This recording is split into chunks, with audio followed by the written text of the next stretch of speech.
Hermanos, ¿por qué existimos como iglesia? ¿Por qué existimos como iglesia? ¿Se han hecho esa pregunta? ¿Por qué estamos congregados todos hoy aquí juntos bajo una misma organización, que es la iglesia del Dios viviente, columna y baluarte de la verdad, que tiene una estructura, que tiene una jerarquía y que tiene un gobierno? ¿Por qué estamos sometidos, por así decirlo, porque estamos debajo de una organización, de una iglesia? ¿Por qué pertenecemos a esta congregación?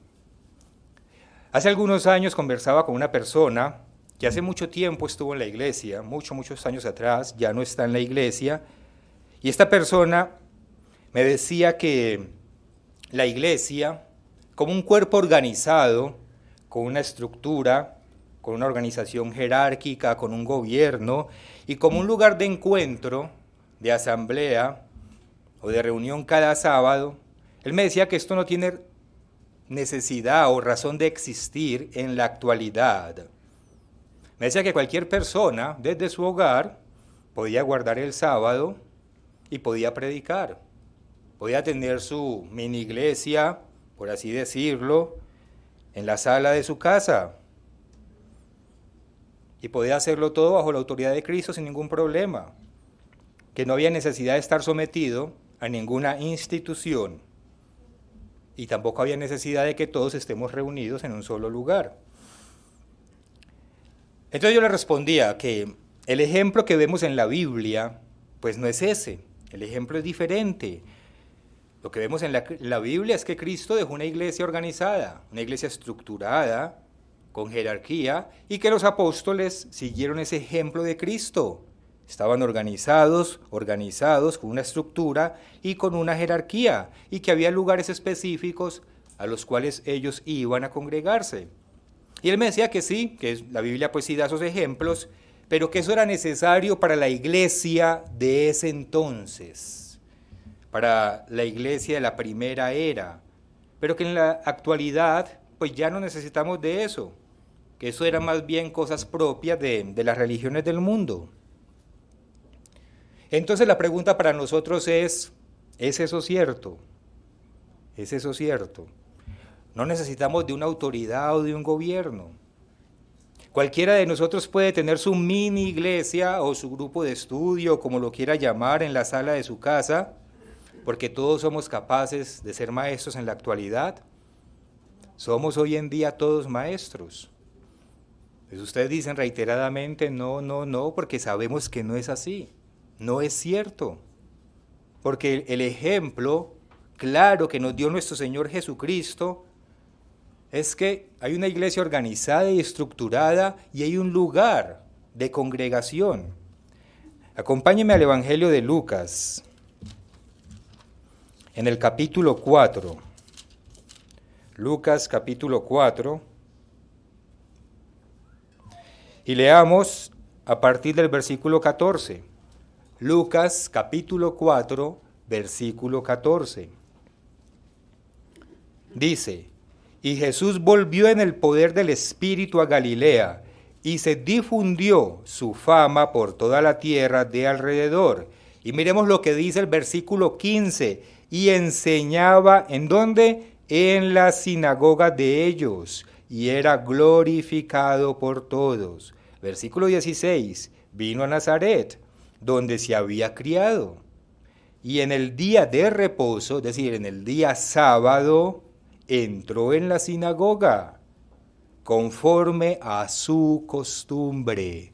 Es decir, lo hacía cada sábado. ¿Y qué hizo? Y se levantó a leer. Como acabamos de leer en estas escrituras, el ejemplo de nuestro Señor Jesucristo es que cada sábado iba a donde? A la sinagoga a enseñar. El término sinagoga, ustedes bien saben que significa congregación, significa asamblea, o incluso hay quienes lo traducen como iglesia. Por eso hoy en día decimos a veces vamos a la iglesia.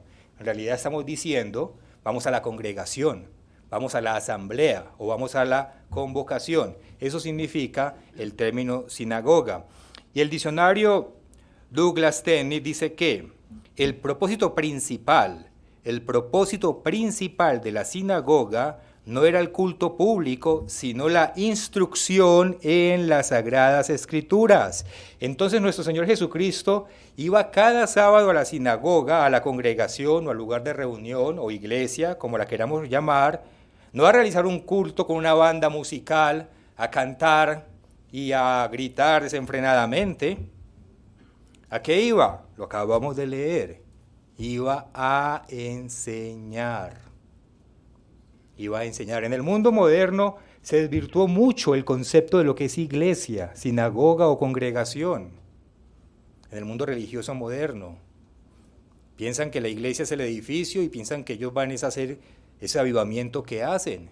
Pero la Biblia y el ejemplo de Cristo y los discípulos es otro. Nosotros venimos a la congregación, a la asamblea, a aprender, a ser enseñados. Obviamente, dentro de esa enseñanza hay motivación, hay palabras de ánimo, de aliento, de consolación, hay reprensión, hay exhortación, hay estudio, todo lo que eso abarca. Ese fue el ejemplo entonces de Cristo, de ir a una congregación organizada y estructurada cada sábado, y los discípulos siguieron naturalmente el ejemplo de nuestro Señor Jesucristo después de su muerte. Ustedes saben que en Hechos 15 se habla acerca de lo que se conoce como el Concilio de Jerusalén, y ahí vemos que los discípulos estaban reunidos para aclarar algunos temas doctrinales. Y ese hecho en sí mismo, que estén los discípulos allí de mayor jerarquía reunidos para aclarar un tema doctrinal, demuestra que la iglesia tenía una organización y que tenía una jerarquía. Y de allí, de esa reunión, acuerdan enviar una carta a una congregación con las instrucciones de cómo proceder. Vayamos a Hechos en el capítulo 15. Hechos, capítulo 15. Y leamos los versículos 30 y 31. Hechos 15, versículos 30 y 31. Dice, así pues, los que fueron enviados descendieron a Antioquía. Se leen todo el capítulo 15 y entienden el contexto, que después de este concilio toman una decisión y envían a estas personas. Entonces dice, así pues los que fueron enviados descendieron a Antioquía y reuniendo a la congregación entregaron la carta, habiendo leída la cual se regocijaron por la consolación. Entonces van a Antioquía y reúnen a la congregación, hay una congregación, y reciben la carta. Hay una jerarquía que toma una decisión y la congregación recibe las instrucciones enviadas por la autoridad. El argumento de que estos ejemplos que vemos aquí en la Biblia, de que estas pautas bíblicas se aplican solamente para el momento en que fueron escritos, pues ese argumento se podría aplicar a todas las escrituras cuando algo no nos gusta o no nos conviene.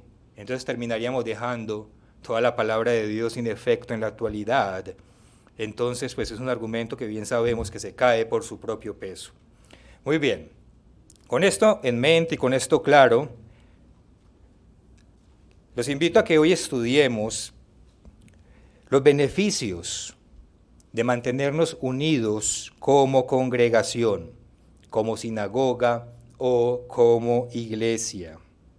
Vamos a estudiar los beneficios de estar unidos en un mismo cuerpo y bajo una misma autoridad. Y vamos a ver algunos puntos siguiendo la estructura y el orden que siguió también nuestro hermano Abelardo Velasco en ese excelente sermoncillo, que lo felicito de paso porque fue un sermoncillo de muy buena calidad, tanto en su forma como en su fondo, y habló de un tema muy importante que también se relaciona con esto. Entonces, si queremos un título para este estudio, sería los beneficios de ser parte de la congregación de los santos. O mejor, me gusta más, de los primogénitos. Los beneficios de ser parte de la congregación de los primogénitos. Y entremos de una vez con el primer beneficio de ser parte de la congregación de los primogénitos, y es justamente el ejemplo que acabamos de ver aquí en Hechos 15. El primer beneficio de ser parte de la congregación de los primogénitos es que nos protege de desviarnos de la sana doctrina. Nos protege de desviarnos de la sana doctrina. La iglesia, como el cuerpo de Cristo que es, ustedes bien saben que se compone de muchas congregaciones repartidas por todo el mundo. Sin embargo, todas estas congregaciones funcionamos de la misma manera. En todas las congregaciones el formato de los servicios es el mismo. Cantamos los mismos himnos. Tienen más o menos la misma duración, la misma estructura. Leemos la misma Biblia, las mismas escrituras. Y tenemos todos el mismo espíritu. ¿Por qué? Porque todas las congregaciones, sean aquí o en África, como leímos ahora en los anuncios, en Europa o en el sur de América, todas nos regimos por una misma autoridad, por una misma doctrina y tenemos la misma fe. En las Escrituras, en la ley de Dios, sabemos que hay algunos aspectos que son difíciles de entender o que son difíciles de aplicar a un caso concreto. Y entonces se requiere que las autoridades de la iglesia fijen una posición o fijen un camino a seguir, como sucedió en el Concilio de Jerusalén en Hechos 15. Así que si nosotros somos respetuosos, si somos obedientes y si nos dejamos guiar por la iglesia de Dios, que es columna y baluarte de la verdad, vamos a estar protegidos o vamos a estar blindados de todos esos vientos de doctrina que soplan hoy a nuestro alrededor. Esas doctrinas raras y extrañas que nos llegan a veces por centenares a nuestros oídos. Vamos a estar protegidos de que esas doctrinas que no son conforme a la palabra de Dios nos arrastren o que destruyan nuestra fe. Porque la iglesia de Dios nos protege de creer aquellas cosas que son producto de nuestra imaginación, o de creer cosas que son producto de la imaginación de alguien más, pero que no son sana doctrina, porque es la iglesia la que nos muestra el camino, la que nos dice por dónde seguir, como lo vamos a ver. El apóstol Pablo lo explicó de la siguiente manera. Vayamos a Colosenses. En Colosenses, en el capítulo 2. Colosenses capítulo 2, y leamos el versículo 18. Colosenses 2, 18. Dice: nadie os prive de vuestro premio, afectando humildad y culto a los ángeles, entremetiéndose, de aquí a un ejemplo porque hay gente que adora a los ángeles, pero luego dice, entremetiéndose en lo que no ha visto, vanamente hinchado por su propia mente carnal. A veces pensamos que estamos descubriendo cosas que nadie más ha descubierto. Y pensamos que encontramos una verdad única que se nos reveló de manera especial y única a nosotros. A veces pensamos que hemos alcanzado un nivel de profundidad que ni siquiera la iglesia misma ha alcanzado. Y desautorizan o desafían la doctrina que la iglesia enseña. Porque pensamos que nuestro nivel de profundidad es más grande que toda la iglesia en su conjunto, que el evangelista que nos preside y el consejo de ancianos. Pero leímos aquí que dice, vanamente hinchados por nuestra propia mente carnal. Y es porque a veces llegamos a conclusiones que más bien son producto de nuestra vanidad y no del Espíritu de Dios que nos guía. Y es fácil caer en eso. Es fácil caer en eso. Y para que esto no ocurra, para que no caigamos en ese error y en ese engaño, El apóstol Pablo nos continúa diciendo aquí, en el versículo 19.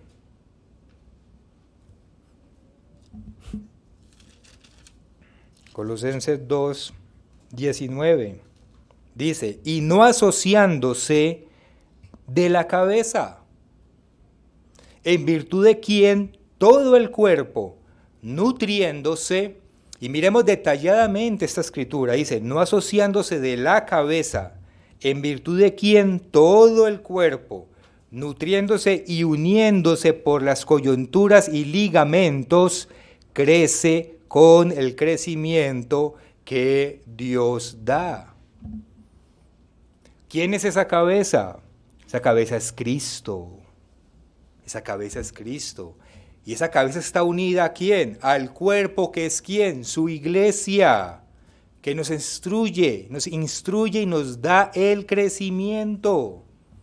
Y nótese que dice que ese cuerpo está unido por coyunturas y ligamentos. Es decir, no es un cuerpo desmembrado, no es un cuerpo separado, un pedazo por allí suelto, otro pedazo suelto por allá y otro pedazo suelto por allá.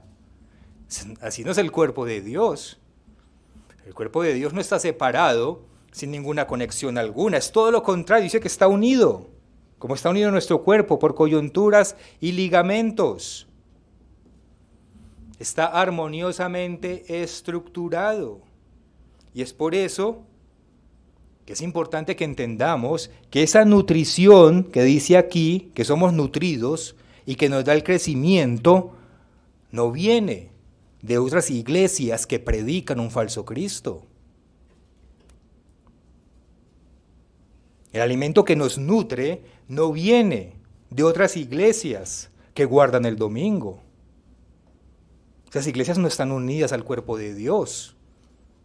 No hay una coyuntura, no hay un tercer brazo, ni hay un pie por allá suelto andando. El conocimiento que nos nutre no viene de iglesias que desconocen que la ley de Dios está vigente, que no guardan el sábado, que tampoco guardan las fiestas.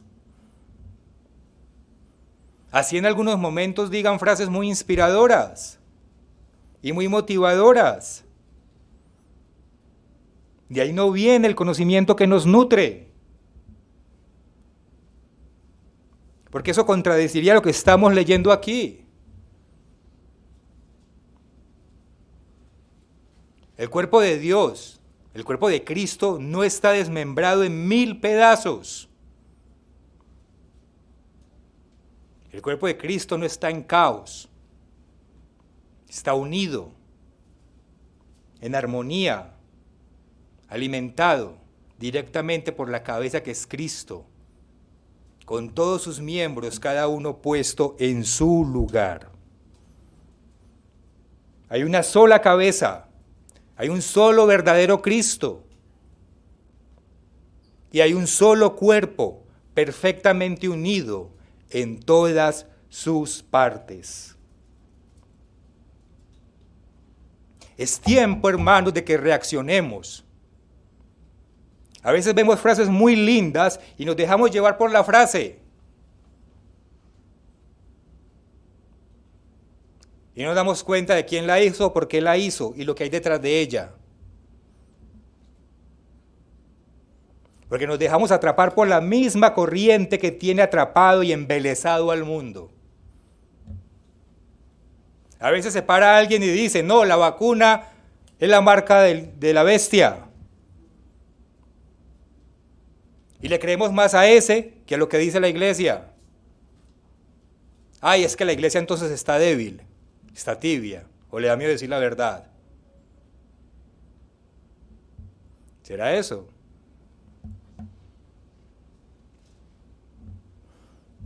Vayamos a 1 Corintios, en el capítulo 12. Versículo 12. Porque así como el cuerpo es uno, otra vez un solo cuerpo, Y tiene muchos miembros. Tenemos las manos, la cabeza, los pies, los ojos, etc. Pero todos los miembros del cuerpo, no de los cuerpos, siendo muchos, son un solo cuerpo. Así también Cristo. Así también Cristo es uno. Versículo 27. Vosotros pues sois el cuerpo de Cristo, miembros cada uno en particular. Pero tenemos que tener cuidado de quién recibimos el alimento o la nutrición espiritual. Porque si no viene del único cuerpo y de la única cabeza verdadera, que es Cristo, y que es la iglesia de Dios, toda esa comida, todo ese alimento espiritual que se ve apetitoso, muy bien presentado, inspirador, motivador, va a tener granitos de levadura, muy pequeñitos. ¿Y qué dice en la Escritura? Un grano de levadura leuda toda la masa. Ah, sí, ellos guardan el domingo, pero es que mire, lo que dice aquí es muy bonito. Ah, sí, un grano de levadura leuda toda la masa.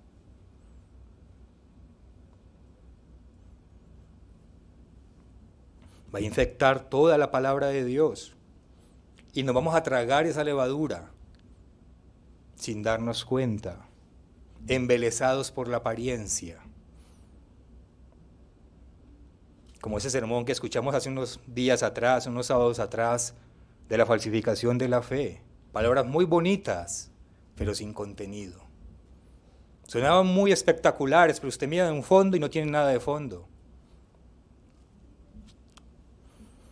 Y hermano, yo voy a seguir insistiendo en esto, y como iglesia insistimos en esto. Y en la fiesta de los tabernáculos vamos a hablar un poco más de esto. Y van a ver por qué insistimos tanto en este tema.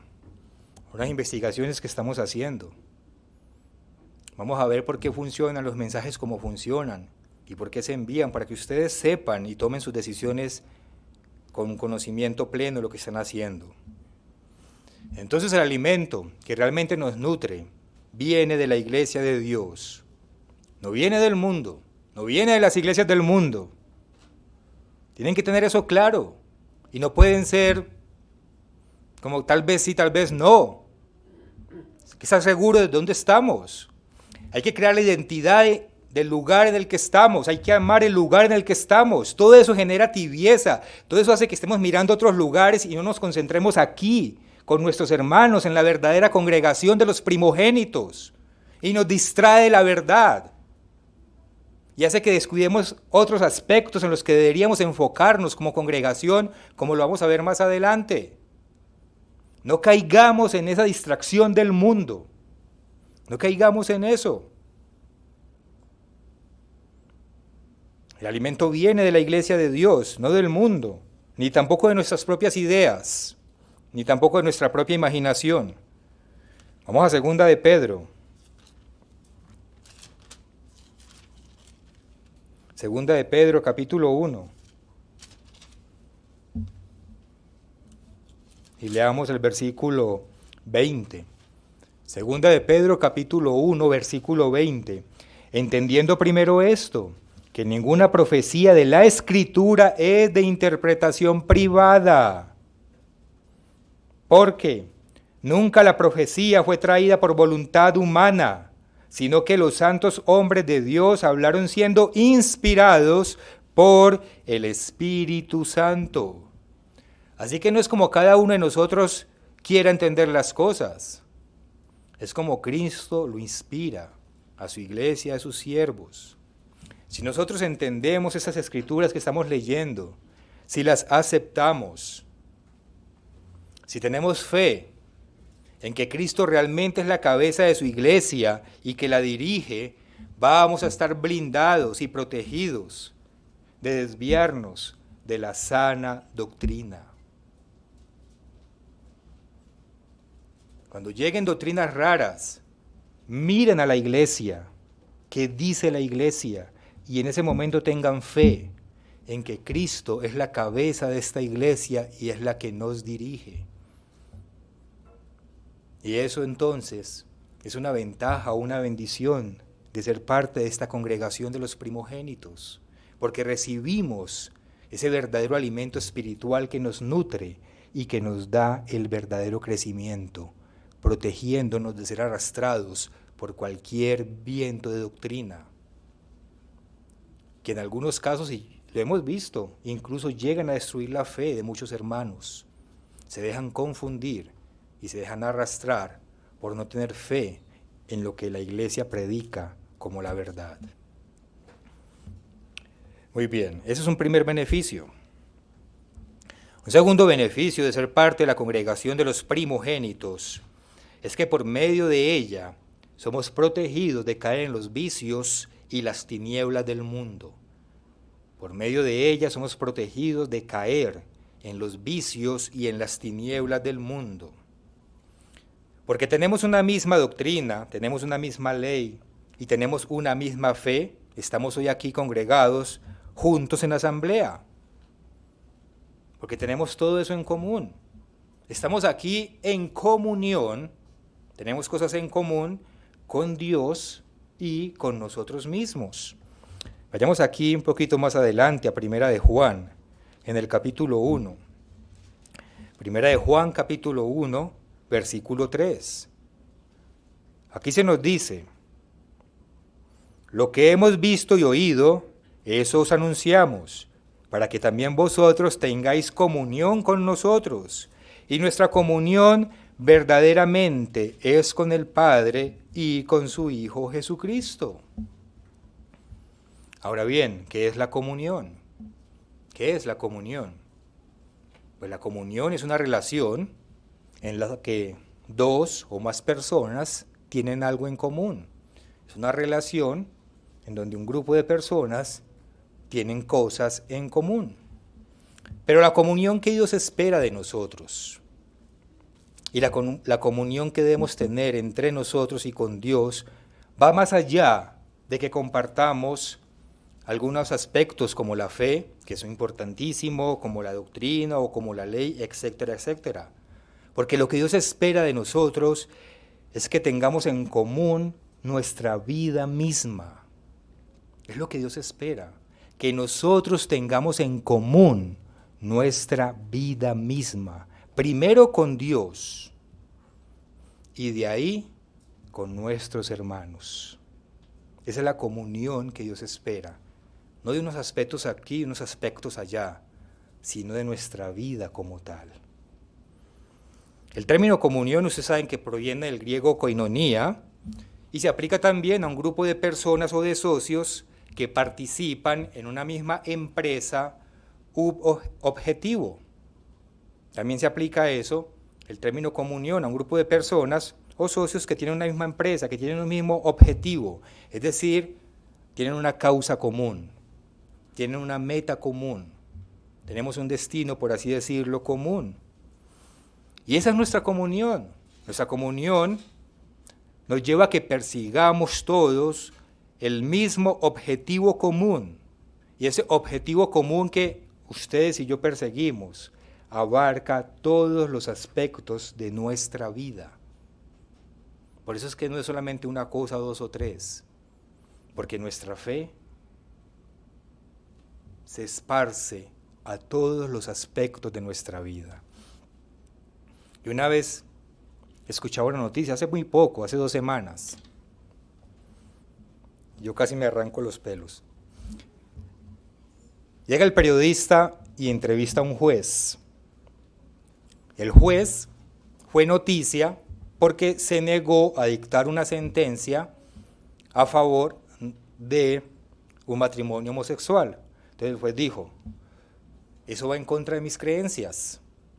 Entonces yo me aparto del caso y se lo cedo a otro juez. ¿Por qué? Porque mis creencias me impiden fallar. Entonces no quiero fallar conforme a eso porque la ley no me lo permite. Entonces, ¿qué hago? Me aparto y no fallo. Pues se formó el escándalo más grande del mundo. Aunque el juez no dijo que no, él dijo yo me aparto. Lo llama al periodista o los periodistas estos que están más del lado del enemigo que quién sabe quién. Los llama a los periodistas y lo empiezan a criticar y a borbandear y a hacerle preguntas difíciles. Y entonces dentro de los periodistas hay uno que es un cura católico. Entonces el cura luego llega y dice, no, es que yo soy cura, pero hay cosas que si por ejemplo eso llega a mí, yo sé que tengo que dejar mi hábito en la puerta, luego llego a mi oficina y tengo que fallar en ley. Y eso es lo que uno tiene que hacer. O sea que yo soy cristiano hasta que llegue a la puerta de mi oficina. Cuando llegue a la puerta de mi oficina me quito mi ropa de cristiano, entro a la oficina y fallo como haya que fallar sin importar mis principios. No. Y era un mismo cura diciendo, y el juez tenía más criterio, tenía más fe que el mismo cura. Nosotros no dejamos nuestra fe en la puerta en ningún momento de nuestra vida. Es todo lo contrario. Son nuestra fe, nuestras creencias, las que nos dicen cómo actuar en cada momento de nuestra vida. Por eso es que la comunión que nosotros tenemos no es solamente en unos aspectos poquitos, es en todo. Todas nuestras vidas completas han de estar en comunión con nuestro Padre Celestial y entre nosotros.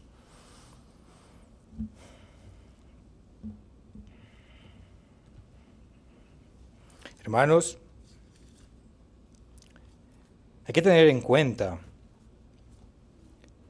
que nosotros nos necesitamos los unos a los otros. Nosotros como miembros de la congregación de los primogénitos, porque así nos llama la Biblia, nos necesitamos los unos de los otros. Y debemos luchar juntos, apoyándonos y ayudándonos para poder alcanzar ese objetivo común. Si nosotros no tenemos comunión con Dios, nunca alcanzaremos nuestra meta, nunca, eso es claro. Pero además, sin la comunión con nuestros hermanos, el camino será tan difícil de recorrer que será casi imposible avanzar en él. Vamos a verlo. Porque nos necesitamos. Solos, sin Dios no podemos, y solos sin nuestros hermanos tampoco. Es muy difícil. Por alguna razón Dios nos llama a asamblea. Por alguna razón Dios, desde Levítico 11,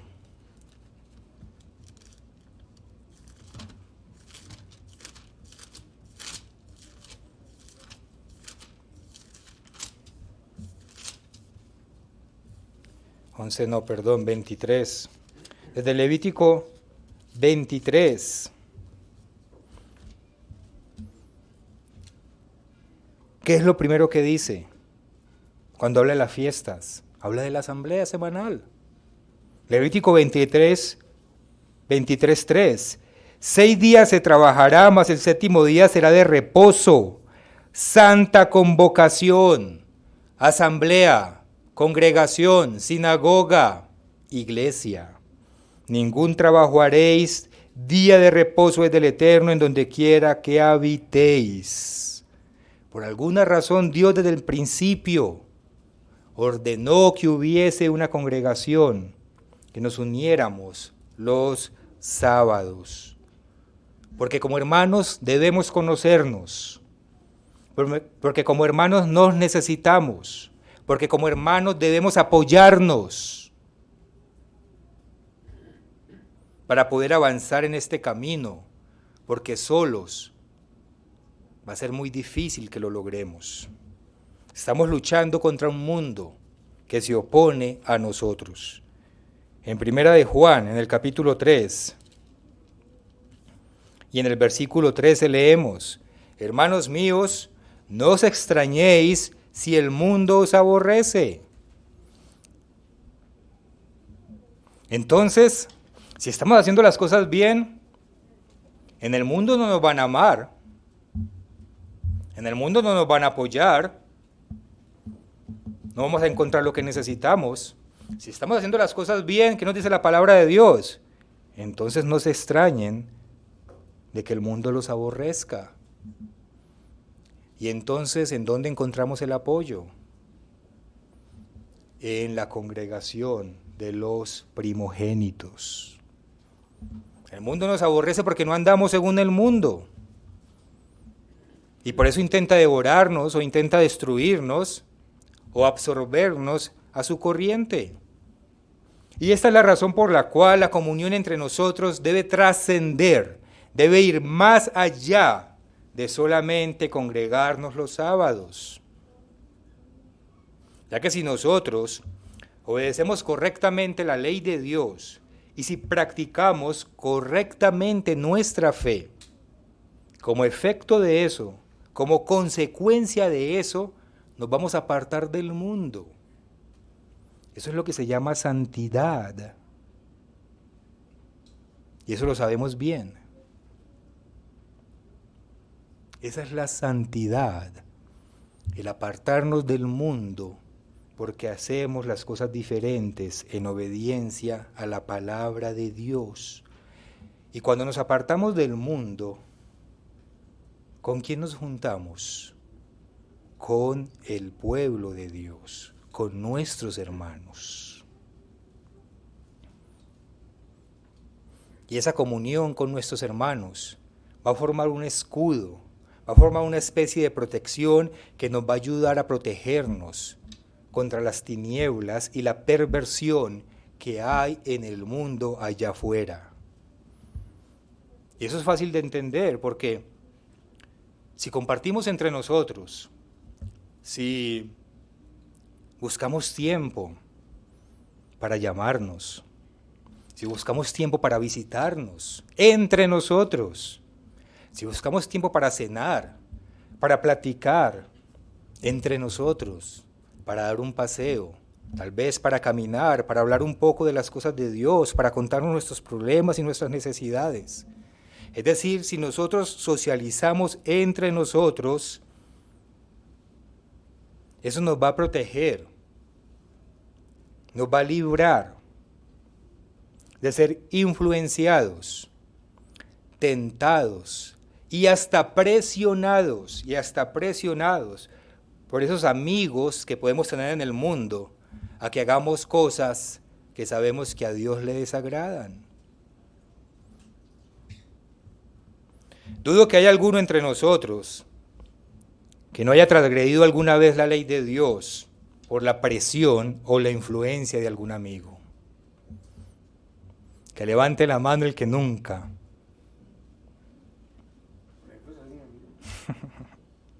Bueno, aquí hay uno que nunca fue tentado por un amigo. Por alguien que no era un amigo, bueno, vale la precisión técnica. Por alguien del mundo. Y ellos nos presionan. Nos presionan. Yo recuerdo, y ustedes todos pasaron por eso, en el trabajo, en el estudio. No, pero vamos a la fiesta. No puedo porque es sábado. Tranquilo, eso cuando llega, le dice cualquier cosa a su mamá, una mentira, o usted es un cobarde, o esto, aquello, el otro, nos presionan y nos presionan para hacernos, de alguna manera, transgredir alguna ley de Dios. En 2 Corintios encontramos una instrucción que se aplica principalmente al matrimonio, pero de hecho es un principio que también se aplica a todos los aspectos de nuestra vida en sociedad. Leamos 2 Corintios, en el capítulo 6, 2 Corintios 6, versículo 14. Dice, no os unáis en yugo desigual con los incrédulos, porque qué compañerismo tiene la justicia con la injusticia, y qué comunión la luz con las tinieblas.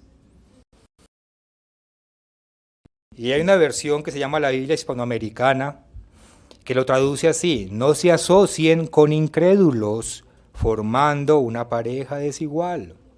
No se asocien con incrédulos formando una pareja desigual. Y creo que expresa mejor este principio que nos advierte de tener cuidado hasta qué punto nos unimos con las personas del mundo.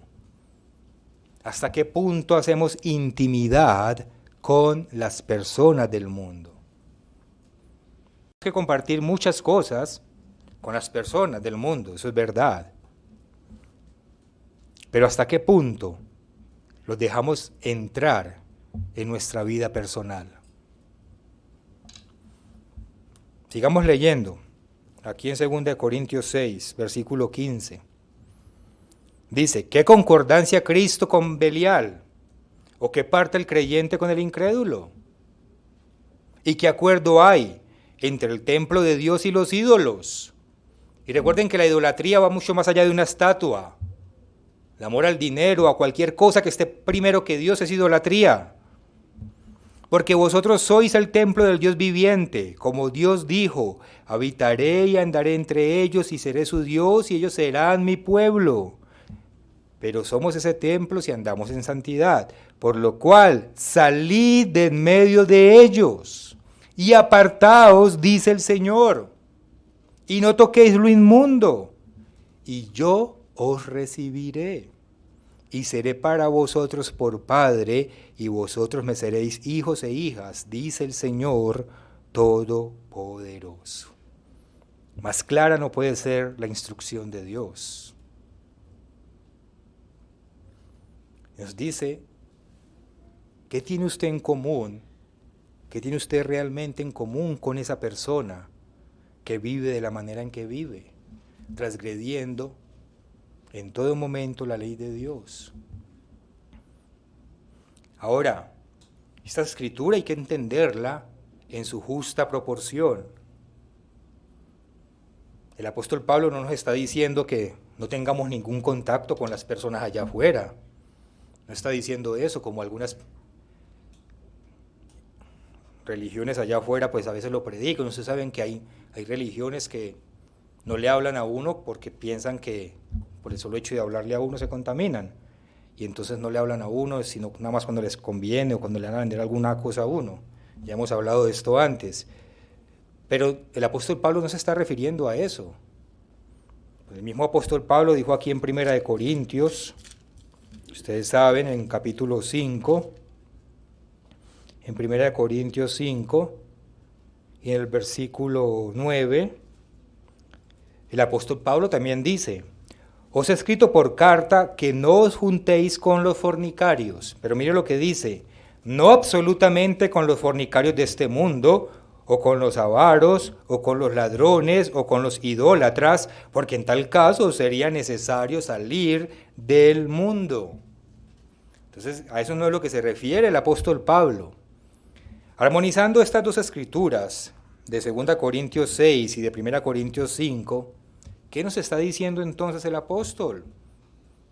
Nos está diciendo que tengamos cuidado hasta dónde nos mezclamos con el mundo, hasta dónde intimamos con el mundo. Es lo que nos está diciendo. Nos está diciendo que nos procuremos primero entre nosotros mismos y que formemos amistad entre nosotros. Y por supuesto, también que busquemos pareja sentimental dentro de nosotros, porque también se refiere directamente a eso en 2 Corintios 6.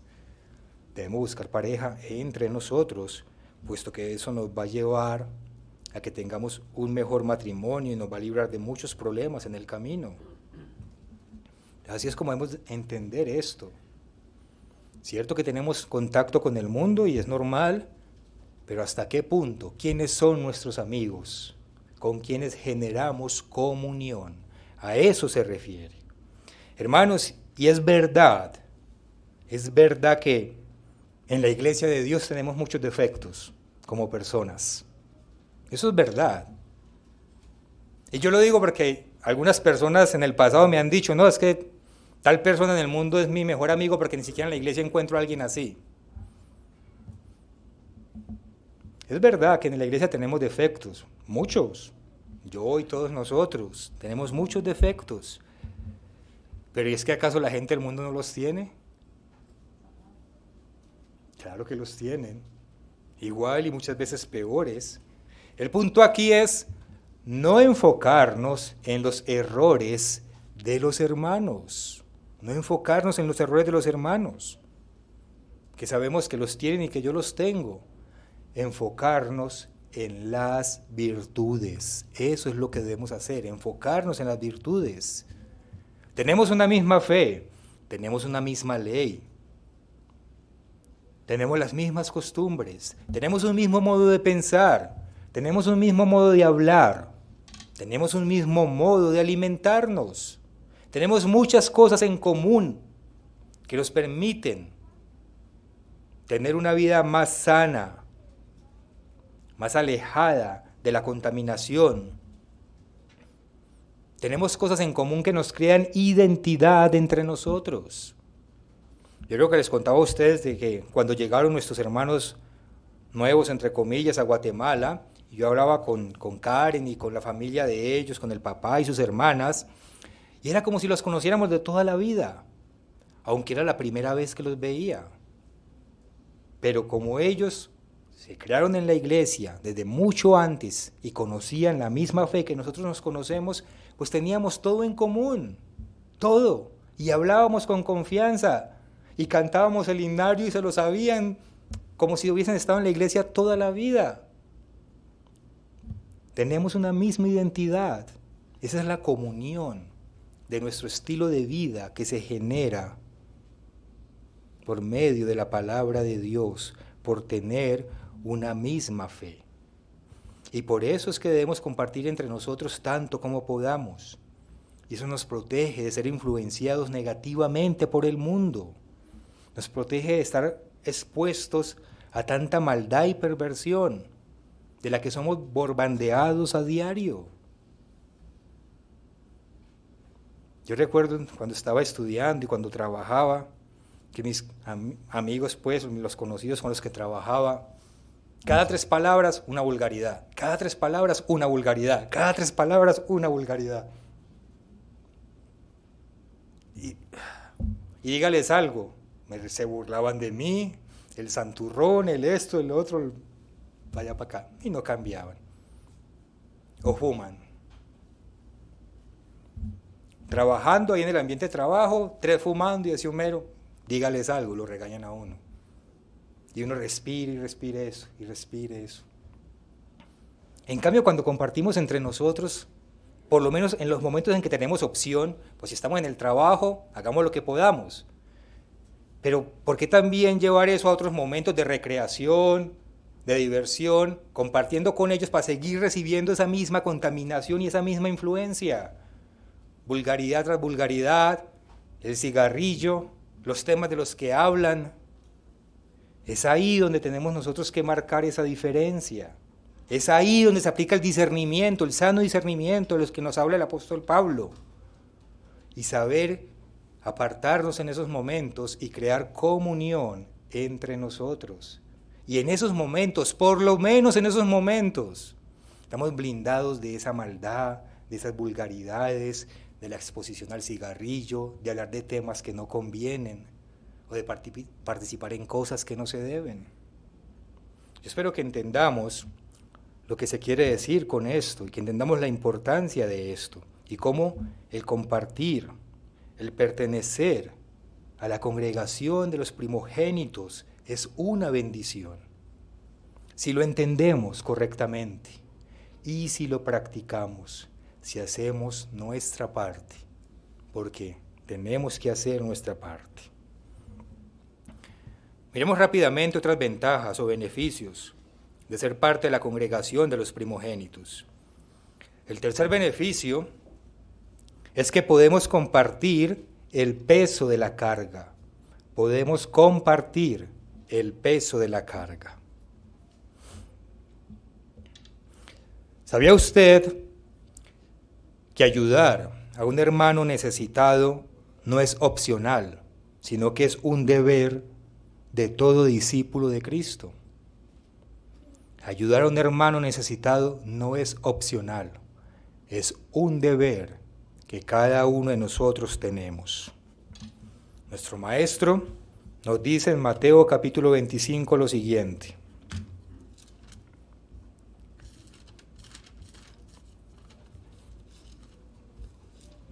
Mateo 25, leamos a partir del versículo 41. Ustedes pueden leer después todo el contexto, pero empecemos por cuestión de tiempo en el versículo 41. Dice aquí, nuestro Señor Jesucristo. Entonces dirá también a los de la izquierda, apartaos de mí, malditos. Mire cómo habla, apartaos de mí, malditos, al fuego eterno preparado para el diablo y sus ángeles. Porque tuve hambre y no me disteis de comer. Tuve sed y no me disteis de beber. Fui forastero y no me cubristeis. Enfermo y en la cárcel y no me visitasteis. Enfermo y en la cárcel y no me visitasteis. Entonces, versículo 44, ellos le responderán diciendo, Señor, ¿cuándo te vimos hambriento, sediento, forastero, desnudo, enfermo o en la cárcel y no te servimos? Entonces le responderá diciendo, de cierto os digo que en cuanto no lo hicisteis a uno de estos más pequeño, tampoco a mí lo hicisteis. E irán estos al castigo eterno y los justos a la vida eterna. Nuestro Señor Jesucristo nos dice aquí de manera clara y directa que ser indiferentes ante las necesidades de los hermanos nos cierra la puerta para entrar al reino de los cielos. Y más bien nos abre otra puerta. ¿Cuál puerta? Esa que nos lleva al lago que arde con fuego y azufre, que es la muerte segunda. Él lo dice ahí claramente. Ahí lo dice claramente. Ser indiferente ante las necesidades nos cierra la puerta a los cielos y nos abre esa puerta que da directo al lago que arde con fuego y azufre. Hay un proverbio muy bonito, Proverbios 14.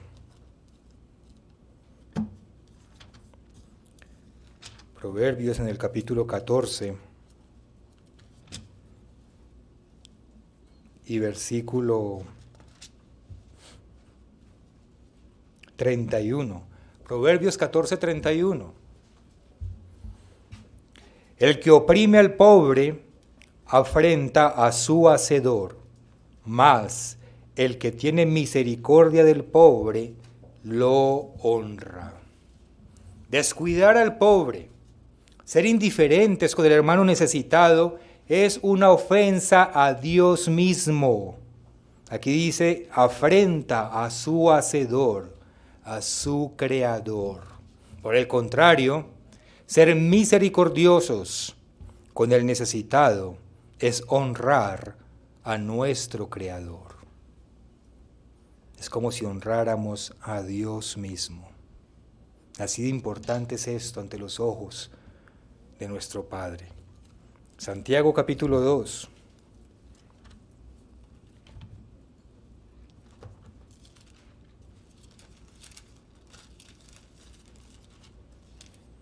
Santiago capítulo 2, versículo 15.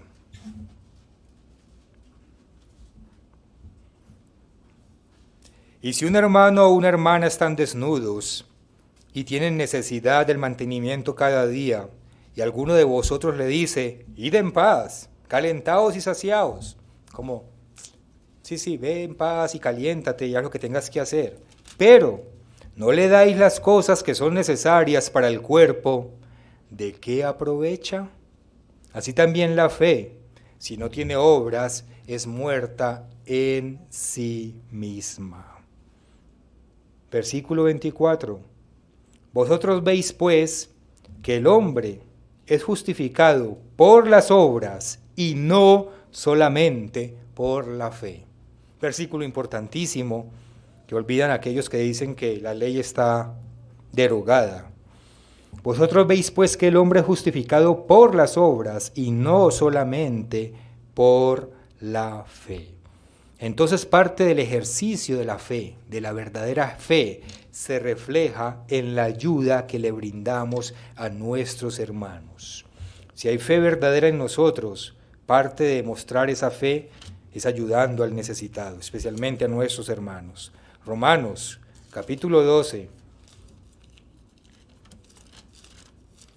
Romanos capítulo 12 y versículo 13. Dice, compartiendo para las necesidades de los santos. Otra instrucción, un deber cristiano es el título que ponen aquí, que no es inspirado, pero que va acorde con lo que se dice. Un deber cristiano es compartir para las necesidades de los santos. Y dice también, practicando la hospitalidad, abriendo las puertas de nuestra casa al que lo necesita, al que está de paso, al que está de viaje, algún hermano que está en alguna necesidad. Eso es un deber cristiano. Y en Efesios, en el capítulo 4, Efesios 4, y en el versículo 28 leemos, el que hurtaba no hurte más, sino trabaje, haciendo con sus manos lo que es bueno, para que tenga que compartir con el que padece necesidad. Para que tenga que compartir con el que padece necesidad. Es decir, es una obligación, es un deber cristiano, es un mandato. No solamente de velar por nosotros, sino de buscar la manera de ayudar al hermano necesitado. No es que, no, yo tengo lo mío y cada quien que se defienda como pueda. Así no funcionamos como comunidad, como congregación. Así no funcionamos. Eso no es lo que espera Dios de parte nuestra. Dios espera que haya esa ayuda y ese cuidado de los unos por los otros. Cuando en nuestras congregaciones cumplimos con este mandato de Dios, de cuidar a nuestros hermanos, aquellos que están necesitados, le estamos quitando un poco de peso a esa carga que llevan, tal vez por una prueba, una tribulación, una dificultad que está enfrentando. Le estamos ayudando un poco con la carga. Estamos diciendo, no estás solo, pero no es palmadas en la espalda y que te vaya bien. O sí, yo oro y ya vemos que no, que hay que hacer más. Es ayudarle realmente con la necesidad, un poco. Y tal vez mañana, cuando seamos nosotros los necesitados, ese mismo hermano u otro hermano, entonces nos va a ayudar a nosotros a levantar un poco el peso de la carga. Y eso es lo que Dios quiere que comprendamos y que practiquemos dentro de la congregación de los primogénitos. Que sepamos que contamos los unos con los otros, más allá de palabras bonitas, con acción. Ayudarnos a levantar un poco las cargas pesadas y entonces el camino hacia nuestra meta común es un poco más fácil de alcanzar.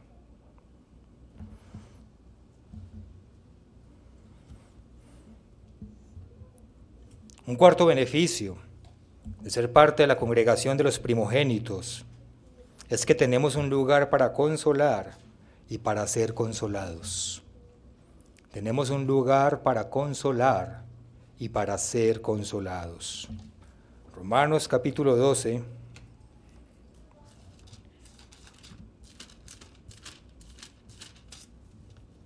Versículo 15. Romanos 12, 15. Gozaos con los que se gozan, llorad con los que lloran. Esta es una instrucción muy, muy bonita de parte de Dios, que nos dice que no sintamos envidia por la felicidad del hermano, más bien al contrario, alegrémonos con su felicidad. Y también nos dice que no nos alegremos por el mal que puede estar padeciendo el hermano, sino que más bien sintamos su dolor como nuestro. Es lo que dice esa escritura. No sienta envidia porque el hermano está bien, alégrese con él, su bienestar es el suyo. Y si el hermano está mal, no se alegre por el mal del hermano, al contrario, sienta su dolor como suyo, y así el hermano no se va a sentir solo. Es decir, en la congregación de los primogénitos tenemos un lugar para compartir nuestra felicidad y también tenemos un lugar para refugiarnos cuando necesitamos ser consolados. 1 Corintios, capítulo 12, nuevamente en 1 Corintios 12. a partir del versículo 25. 1 Corintios 12, 25. Para que no haya desaveniencia en el cuerpo, sino que los miembros todos se preocupen los unos por los otros. De manera que, si un hermano padece, todos los miembros se duelen con él. Y si un miembro recibe honra, todos los miembros se gozan con él. Vosotros, pues, sois el cuerpo de Cristo y miembros cada uno en particular. Esa es nuestra comunión. Somos un solo cuerpo, compartimos toda nuestra vida con Dios y con nuestros hermanos.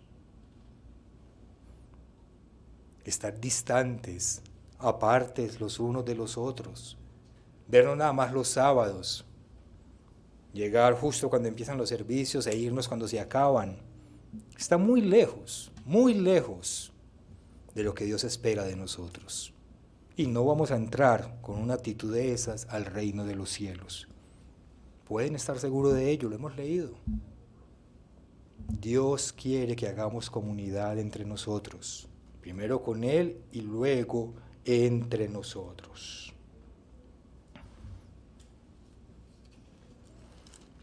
Hermanos, ¿alguna vez le han abierto su corazón a un hermano en la fe cuando han estado necesitados?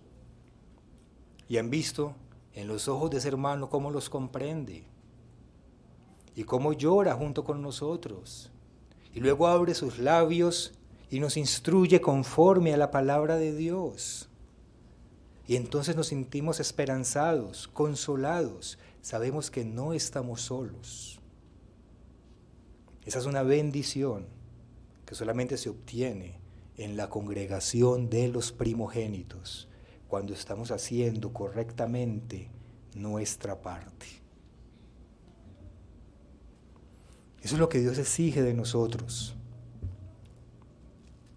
Y si Dios llega mañana, hermanos, en nuestra congregación aquí pequeñita donde estamos, ya lo logramos. Es una pregunta retórica para ustedes. Es para que meditemos.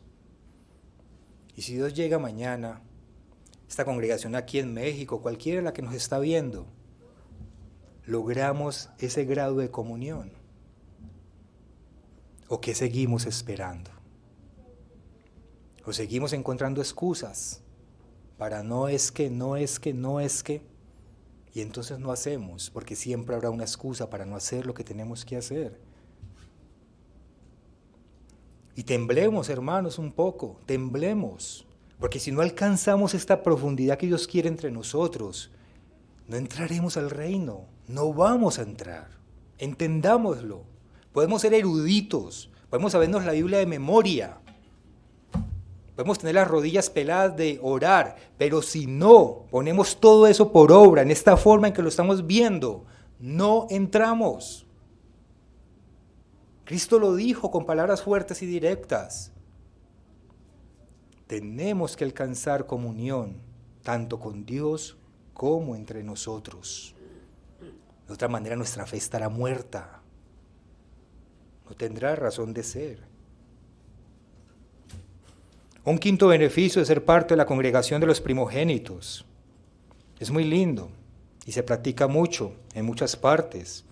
Es que podemos contar con los hermanos que oran con y por nosotros cuando los necesitamos. Podemos contar con hermanos que oran con y por nosotros cuando los necesitamos. Santiago, escritura muy conocida en el capítulo 5. Santiago capítulo 5, versículo 16. Dice al final del versículo: orad unos por otros para que seáis sanados. La oración eficaz del justo puede mucho. Y a mí me alegra mucho ver los mensajes que se envían los unos a los otros diciendo que van a orar unos por otros. Y yo confío en que realmente lo hacen, que realmente se ponen de rodillas y oran por el hermano que pide oración, siguiendo estas instrucciones que leemos aquí en las Escrituras. Pero aquí hay algo que debemos tener en cuenta. Siguiendo esta misma instrucción. Y es que dice, la oración eficaz. O sea que hay oraciones que no son eficaces. Dice, la oración eficaz del justo puede mucho. ¿Y quién es el justo? Pues el que practica la justicia. ¿Y quién es ese? Pues el que guarda la ley de Dios, porque justicia es la ley, es obedecer la ley. Entonces, esto en realidad es una responsabilidad. Si queremos realmente ayudar a nuestros hermanos con nuestras oraciones, debemos estar obedeciendo a Dios para que nuestra oración sea eficaz y realmente pueda ser escuchada. Aquí mismo en Santiago, en el capítulo 1, y en el versículo 6, dice al principio del versículo, pero pida con fe, no dudando nada. Pida con fe, no dudando. Y ya leímos también aquí en Santiago, que nos dice que la fe sin obras es muerta, que de nada sirve decirle al hermano, id en paz, calentados y saciados, pero no darle las cosas al hermano que necesita. Entonces, además de los mensajes diciendo, sí voy a orar por ti, sí vas a estar en mis oraciones, es todavía mejor llamar al hermano personalmente. Es todavía mejor ir a visitarlo. Es todavía mejor preguntarle qué necesita y ayudarlo humildemente con lo que tenemos para alguna de sus necesidades. Esa es la fe. Y entonces ahí sí, haciendo también esas cosas, cuando nos arrodillamos, nuestra oración es eficaz y es escuchada, porque es una oración del justo. Nuestra responsabilidad no se limita a decir oro por ti y voy y oro. Nuestra responsabilidad abarca estar pendiente, llamarlo, visitarlo y ayudarlo en todo lo que podamos. Y cuando hacemos eso, la oración es escuchada. Antes, palabras bonitas, pero a Dios no le sirven las palabras bonitas, le sirven los hechos. Porque la fe verdadera es la fe de hechos, de obras, más que de palabras.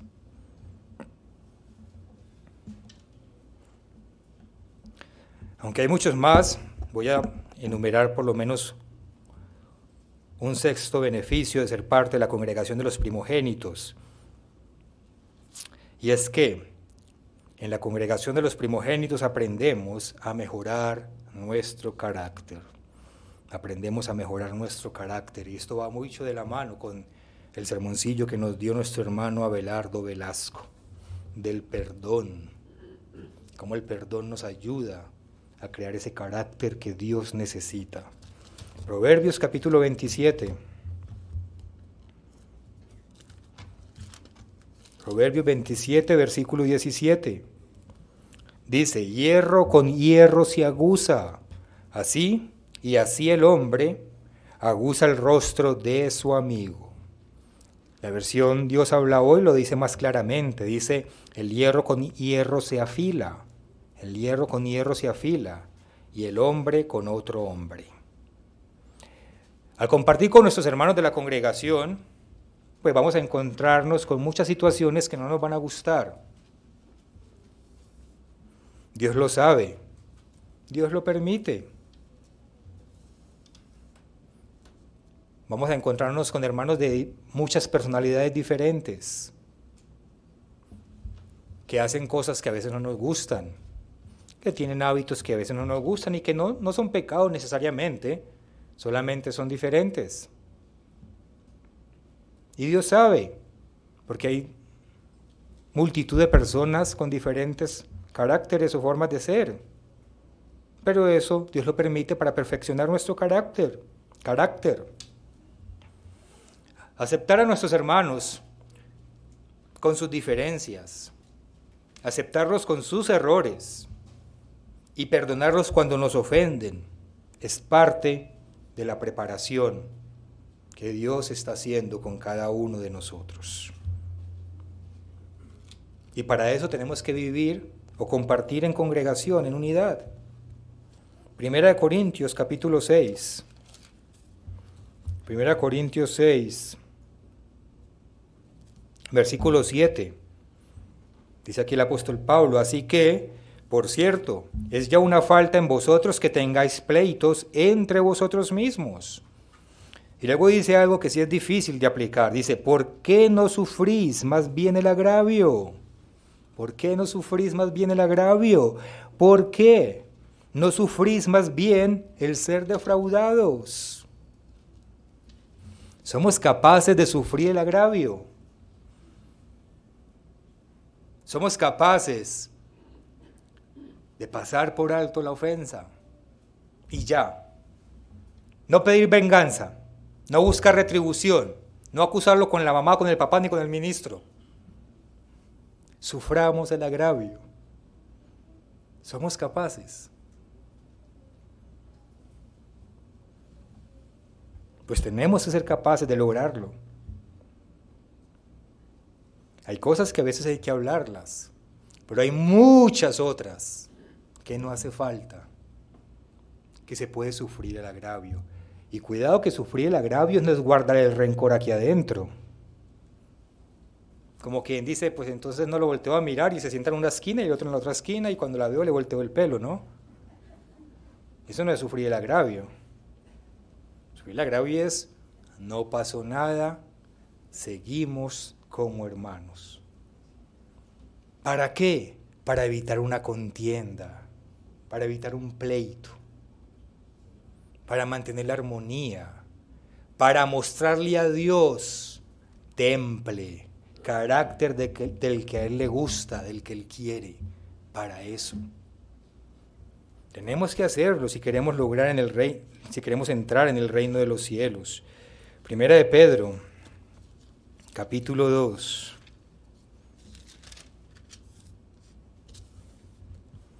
Versículo 20. Primera de Pedro 2:20 dice, pues qué gloria es si pecando sois abofeteados, y lo soportáis.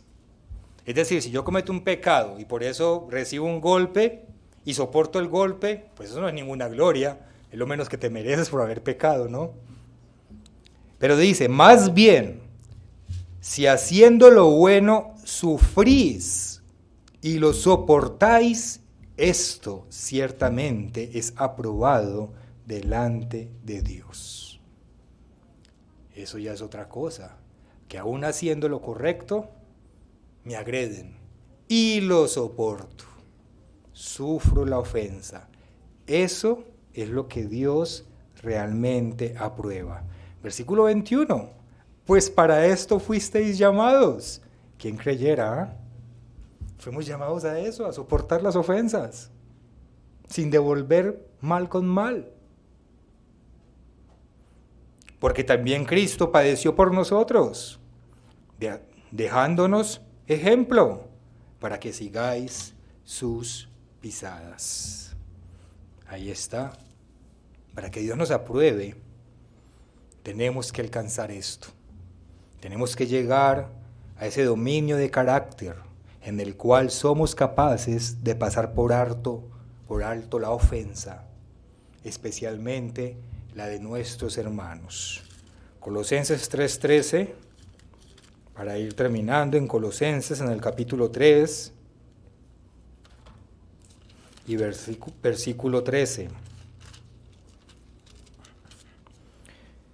Soportándoos unos a otros y perdonándoos unos a otros. El perdón del sermoncillo. Si alguno tuviere queja contra otro, de la manera que Cristo os perdonó, así también hacedlo vosotros. Entonces, al ser parte de la congregación de los primogénitos, tenemos la oportunidad de ejercer ese dominio propio, de practicarlo, de practicar ese perdón de aquellos hermanos que nos ofenden. Y entonces así vamos perfeccionando nuestro carácter, nos pulimos entre hermanos los unos a los otros, aprendiendo y mejorando cada vez más. Después de ver todos estos ejemplos bíblicos, podríamos decir con sensatez que la iglesia de Dios con sus congregaciones no tiene razón de existir. Creemos que es todo lo contrario. A medida que nos acercamos al fin de esta era, necesitamos más que nunca ser parte de la congregación de los primogénitos de la manera correcta. Necesitamos más que nunca la protección que Dios nos da al estar en comunión con Él.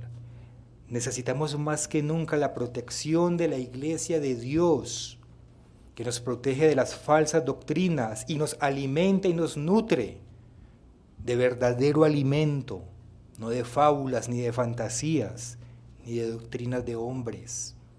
Necesitamos más que nunca la protección y la ayuda de nuestros hermanos, porque solos, si estamos solos, el camino es demasiado difícil. Debemos trabajar juntos, apoyarnos, cuidarnos, consolarnos, para que nuestro Señor Jesucristo nos encuentre unidos y preparados a su regreso. Hacer parte de la congregación de los primogénitos, acercarnos a ella, no es como si nos acercáramos a cualquier lugar. Os habéis acercado al monte de Sión, a la ciudad del Dios vivo, Jerusalén la celestial, a la compañía de muchos millares de ángeles, a la congregación de los primogénitos que están inscritos en los cielos. Hebreos capítulo 12, versículos 22 al 23.